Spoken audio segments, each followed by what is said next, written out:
Are you ready to bring your dream body and health into life, but just can't seem to keep the motivation going? And is it finally time to address the self sabotage and the unwanted eating behaviors, such as binge eating, emotional eating, and nighttime eating that are getting in the way of your goals? And do you ever wonder what it would take for you to feel in control of your rituals so that you can stay consistent and see results?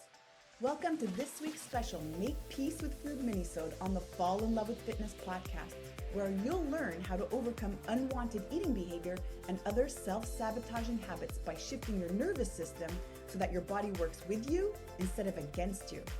I'm your host, Sherry Shaban, and with each episode, I am honored to be your coach and guide in the journey to make peace with food and find food and body freedom so that struggle with weight is a thing of the past.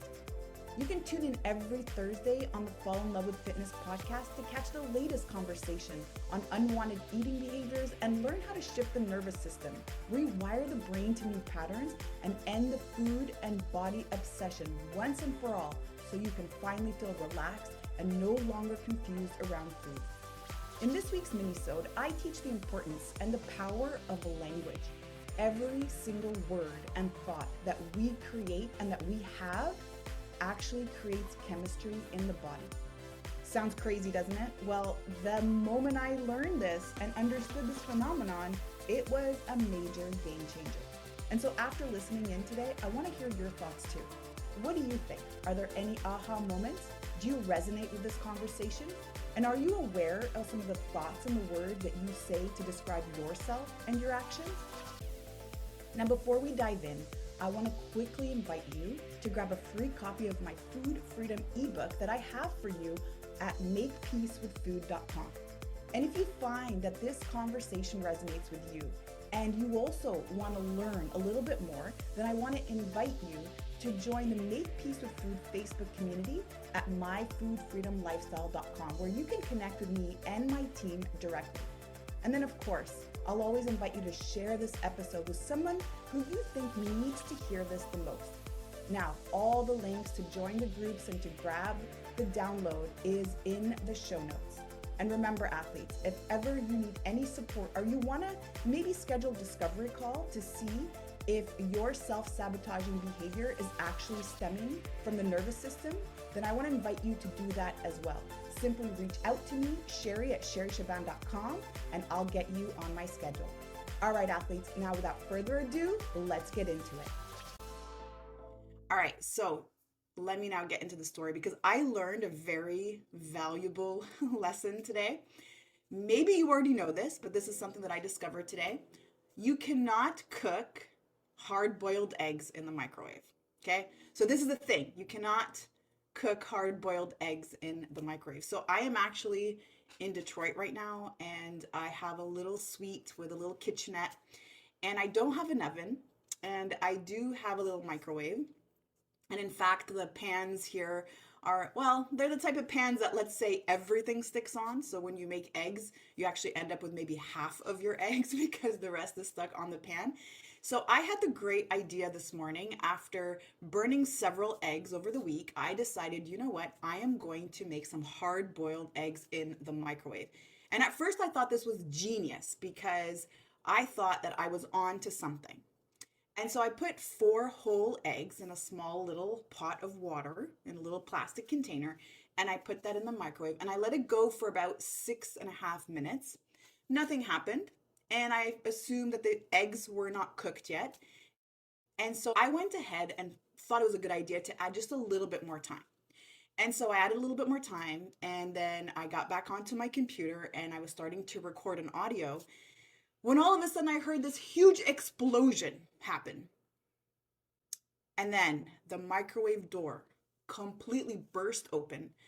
Egg was everywhere. And let me tell you the smell, okay? The smell, yeah, I'm really hoping by the end of my stay that the smell is gone because now I feel like it's in my hair. So has this happened to you before? Did you know about this? Is this just me who's discovering this today? Do you know that you cannot hard boil eggs in the microwave? So let me know if this is already old news to you. Please share with me. And again, if you're tuning in today, then maybe we can share or answer the question that I originally asked, which is, where do you believe we get our energy? And so now that I've shared my egg story with you, and now you know how gross it stinks in here and smells like eggs, let's get into the chemistry of thought, because this is going to be a very, very important one. And so we're going to tie this into the conversation around how we get our energy. And many of us, if you've answered food, okay, if you've answered nutrients, then I actually want you to maybe have an open mind and a sense of curiosity around really where we get our energy from.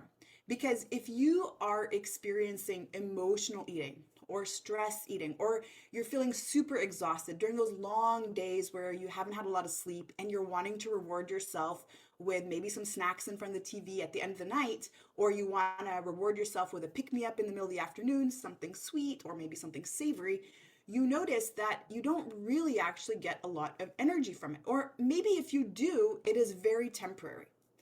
And so I'm going to actually ask you this question, okay? And just to think about it. So if we're going to assume that we don't necessarily get our energy or our vitality from food, then could it be from a different source?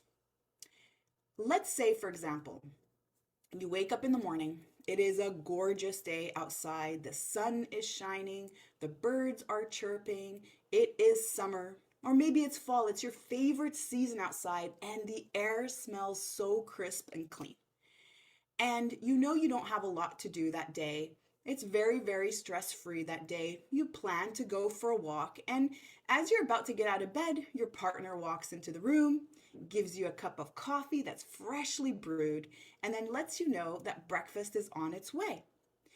And so, after eating breakfast and having a beautiful morning with your partner, you get into your emails and you notice that they are all a beautiful, beautiful emails from clients sharing gratitude, sharing success stories. Maybe it's even your boss offering you a raise.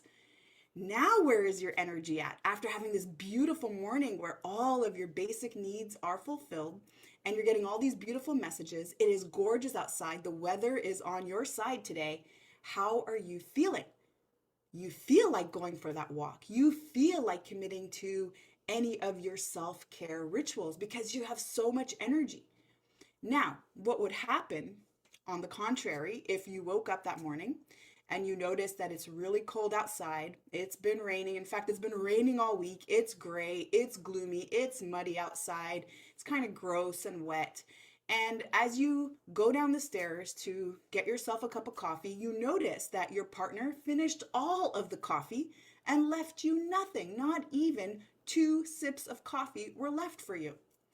And then as you get into your emails, you're noticing all of these really upset messages from customers telling you about how they wanted to maybe write back for a refund, or they wanted to send in a complaint, or maybe it's even your boss again telling you that your job is at risk because that final report that you sent in around month's end was not exactly done in the way that he wanted it.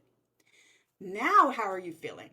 You notice now that you have low vibration, you're low energy. In fact, you're likely looking for a little pick me up. You're needing that immediate and temporary relief, maybe from something sweet, right? We're looking for that fake source of energy, as we call it. And so when we have these two scenarios, we can then really get into the thoughts that are taking place in every single situation. So we spoke about how thoughts create chemistry in the body in our last week's module and last week's live. And what's really important to expand on is that our thoughts actually create our reality. They impact our mood, and more importantly, they impact our decisions and our behavior. So when we wake up in the morning and we have a lot of gratitude and we're happy and we're joyful around the very simple things that have happened in our lives, such as coffee in bed, or someone's making us breakfast, or these really beautiful emails that we're receiving from clients or maybe from our boss, we're feeling ecstatic. We're feeling like we have so much energy. And on the other hand, when our thoughts are negative, or when our thoughts are around how upset we are with the weather, or the things in our lives that we cannot control, the things in our lives that are really getting under our skin, we start to notice that our energy also goes down. And so when we're wanting to make changes in our behavior, the place we need to start is our thoughts. The quality of our thoughts are a direct reflection of the qualities of our life, and in fact, of the decisions that we make and the behaviors that we make. Because when I learned this was one of the most profound things I've ever learned. And as soon as I started to apply it, and more importantly, become aware of it, become aware of my thoughts, everything started to change. And so, if you're not super sure, or you're not really seeing how a thought can actually create a difference in our physiology or create chemistry in the body, how about this as an example? What happens when we have a sexual thought?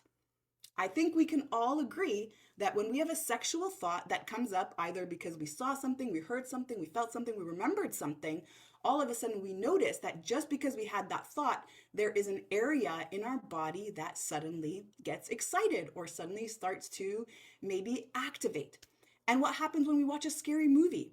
Even though we're watching a scary movie and we know that this is Hollywood, or we know that this is amazing graphics and this is all computer animation likely, we still react. We start to sweat. We start to get nervous. We start to fear also what is going on in the plot of the story as if we were in it ourselves. And so that's how powerful thoughts are. When you're watching a sad movie, what happens? Your physiology changes. All of a sudden, you also start to get sad. You start to notice that you're getting emotional, and that could even last hours and hours after the movie. And on a personal level, I've stopped watching these scary movies and these very sad, upsetting movies. I mean, I've gone through a lot of this in my life. In reality, I didn't need to re-experience it through a movie because I noticed that after I watch a movie, I actually absorb that energy, and now my thoughts are also impacted. So just start to notice that. And why this is so important, because as we've been talking about protection mode and safety mode, more specifically talking about the nervous system and talking about how every single thought creates an emotion that is a reflection of either protection mode or safety mode, it's so important to just notice our thoughts. When our thoughts are of gratitude, of expansiveness, of joy, of happiness, of complete surrender into the unknown, of all the things that are happening, of love, of kindness, of empathy, when our thoughts are focused on love, and especially when we are engaged also in positive and loving self-talk, that also has a massive impact in the body. Those thoughts create emotions of love and gratitude and surrender and peace and joy. And as a result, the consequences that follow, which are the actions and the behaviors that we're going to engage in, are going to be a reflection of those thoughts. It's hard to stay positive when our thoughts are always negative. And it's hard to create success when our thoughts are always focused on what's going to go wrong, or how we're going to fail, or how we're not enough when we are about to start something new. And so when our thoughts, on the contrary, are focused on how we are not enough, how things are going to go wrong, as we just stated, how maybe we have fear, or maybe we have doubt, or maybe we're uncertain about certain things, or maybe we're worried that the worst possible case scenario is going to happen, when our thoughts are focused there, we are going to trigger emotions that are reflective of protection mode. And these emotions are going to be of fear and anxiety and of stress and of doubt. And if you are experiencing these emotions on a regular basis and don't have the ability to sit in these emotions, to cope with these emotions, and have them become dysregulated emotions, you're going to start to notice that your behavior is oftentimes considered emotional eating. You're maybe seeking out food as a reward, as a quick temporary relief due to that dopamine effect, and realizing that the more you engage in this emotion, the more you're triggered to eat to overcome that emotion. And of course, after you're done eating, you may now experience a secondary emotion of guilt or shame or disappointment, which again compounds that initial emotion that never really went away. Because food, it allows us to cope temporarily. It gives us a relief, but it never really takes away the main issue. And the main issue really stems from our thoughts. It stems from our emotions. And as we spoke about last time, when we are triggered into protection mode due to trauma or due to past experiences, even if those past experiences were real or imposed food scarcity, what we're noticing is that we get trapped in this cycle the more we have or allow ourselves to have that secondary emotion of guilt or shame or frustration. And so if you are going through this, controlling food is not going to be the way out. The way that we get out of any unwanted eating behavior or any self-sabotaging behavior is not by controlling the substance, because that's really the side effect of what's really going on. The root cause of what's really going on is the dysregulated emotion. It is that part of the nervous system that's constantly activated that is just trying to protect you. And so in order for us to really overcome this, we want to create awareness. And if you're not certain around where to start, because we spoke about awareness often, and we're going to continue to speak about awareness. And what I love about this tool is that not only is it so simple, right? Awareness is just allowing ourselves to be in the present moment, to really observe what's going on without a judgmental stance. If we actually are able to embody this tool and apply this tool, then we can actually see the whole cycle taking place, because this is all a program running through your mind.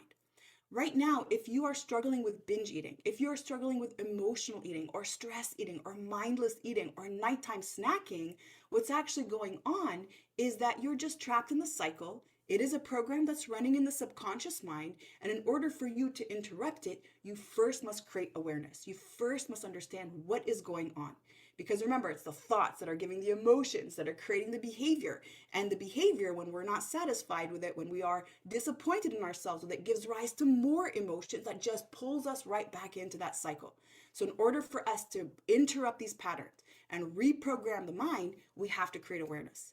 And if you're not sure where to start, if you don't know what it is that you're wanting to look for, then I'm going to welcome you to hop on a 30-minute free discovery call to really understand how to start your journey. And maybe there's a way that we can support you through that with our Make Peace with Food program.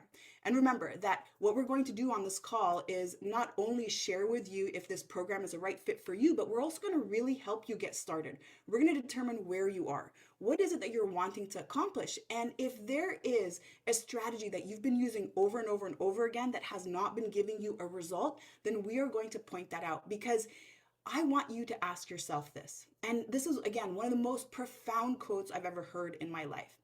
If I repeat the same thing over and over again, and I don't get the result that I want, then that is considered insanity. So why should I keep engaging in the exact same type of strategy and the exact same method that I know has never worked for me?